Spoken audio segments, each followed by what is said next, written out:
জঙ্গিবাদী নেত্রী বেগম খালেদা জিয়ার সঙ্গে যারা সমঝোতার পরামর্শ দেয় তারা বাংলাদেশের বন্ধু নয় বলে মন্তব্য করেছেন তথ্যমন্ত্রী হাসানুল হক ইনু।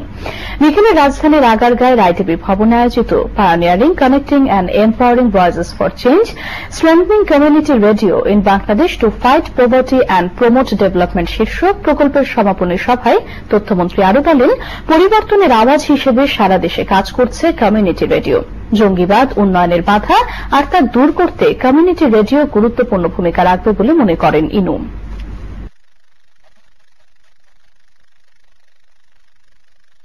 আজকে যারা জঙ্গিবাদ এবং জঙ্গিবাদের নেত্রী খালেদা জিয়ার সঙ্গে মিটমাটের ফর্মুলা দেয় তারা বাংলাদেশের বন্ধু না, গণতন্ত্রের বন্ধু না। বাংলাদেশকে বাঁচাতে হলে হয় আপনি রাজাকারের পক্ষে থাকবেন, নাহলে মুক্তিযোদ্ধার পক্ষে থাকবেন।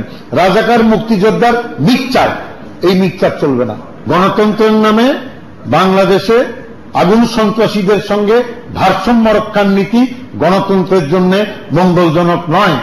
গণতন্ত্রের জন্য আপনি সন্ত্রাসী ও গণতন্ত্রীদের এক পাল্লায় মাপার কোন নীতি গণমাধ্যমে চলতে পারে না।